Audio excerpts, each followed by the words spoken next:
दोस्तों। शनिवार को शाम को हमने पेटीएम का वीडियो किए थे और उसमें हमने ये जिक्र किया था कि हाई प्रोबेबिलिटी है कि सोमवार को फिर से सर्किट लगेगा और सर्किट लगा भी। जो ये जो मेरा अनुमान था कि सोमवार को सर्किट लगेगा, ये जो प्राप्त डेटा थे, उनके आधार के ऊपर मेरा ये अनुमान था। ख़ैर, वो अनुमान हमारा सही निकला। हमने 2 दिन पहले से ही इस बात का की चर्चा करी थी। बहुत सारे लोग जो हैं उसमें फँसे हुए हैं। मेरा ये सहानुभूति उन सभी लोगों के साथ है। जब मौका मिले तो मैं यही कह सकता हूँ कि निकलने की कोशिश करें, क्योंकि इसमें भविष्य अभी है नहीं। इसमें एंट्री करने के लिए अभी मान लीजिए किसी को पेटीएम से मोहब्बत ही है, हो गई है और वो पेटीएम तो लेना ही चाहता है।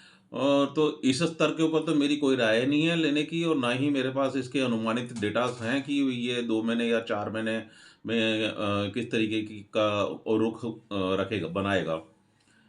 परंतु मैं इसमें ये ज़रूर कह सकता हूँ कि जो बिज़नेस मॉडल जो हम अमूमन तौर पे जब किसी स्टॉक में एंट्री करते हैं इन्वेस्टमेंट पॉइंट ऑफ व्यू से, तो हम उसके बिज़नेस मॉडल की स्टडी ज़रूर करते हैं। बिज़नेस मॉडल तो इनका अच्छा है, बिज़नेस मॉडल में इनकी कोई प्रॉब्लम नहीं है, बट ट्रैप तो लोग हुए हैं। चाहे वो आईपीओ के टाइम पर हों या वो अब जो आरबीआई के गाइड जो रिस्ट्रिक्शंस आए हैं उसमें। आईपीओ के टाइम पे की बात के लिए मैं इसलिए कह रहा हूँ, क्योंकि मैंने जो 2 दिन पहले के वीडियो में भी इसका ज़िक्र किया था, बट मैं यहाँ से फिर से उसको रिपीट कर रहा हूँ संक्षिप्त में, ब्रीफ में, कि आईपीओ के पहले इसमें लगभग 2015-16 के आसपास या उससे थोड़ा 1 आध साल पहले सॉफ्ट बैंक जो जापान का एक एफआई इंस्टीट्यूशन है, उसने इसमें निवेश किया। वॉरेन बफे ने किया और रतन टाटा जी ने किया। इन सब लोगों को, ऐसे और भी तमाम बहुत सारे नाम हैं, जिन लोगों को देख करके आईपीओ के अंदर जो है रिटेलर्स ने भी भरपूर जो किया और एचएनआईज भी इसके अंदर आए। ये जो बड़े दिग्गज लोग हैं जिनकी मैं बात कर रहा हूँ, ये बहुत कम दाम पे इन्होंने काम कर लिया होता है और इनके पास में तमाम तरीके के एश्योरेंसेस होते हैं कंपनियों के, कि जो निवेश करने के बाद में इनका निवेश को किस तरीके से मुनाफे में इनको निकाल देना। और आईपीओ आने के पहले इसमें से तकरीबन तकरीबन स्टेक जो है, वो चाहे वो सॉफ्ट बैंक का हो, चाहे वॉरेन बफे का हो, ये सब लोग उसमें से निकल भी गए। अब बात ये है कि निकलना शुरू हो गए थे, बाकी धीरे-धीरे निकलते रहे। अब जो है वो सॉफ्ट बैंक का बहुत छोटा-सा हिस्सा इसमें बचा है और वॉरेन बफेट साहब का भी जो है वो तकरीबन हिस्सा इसमें से खत्म हो चुका है। ये सारे हिस्से इनके आरबीआई के रिस्ट्रिक्शंस की नोटिफ़िकेशंस आने के पहले ही हो गए, कुछ वक़्त पहले ही।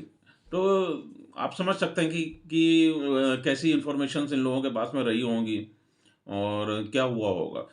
पेटीएम के साथ अगर शेयर में, पर पेटीएम के शेयर्स में अगर किसी को मोहब्बत ही है और वो लेना ही चाहता है, इस वक़्त तो मेरी राय नहीं है, इस वक़्त पूरा जुआ और सट्टा है। और जब लेना ही होगा, कोई मैनेजमेंट अगर इसकी चेंज हो जाएगी ना, तो इसमें लेने की बात बन सकती है, हम सोच सकते हैं उसके बारे में।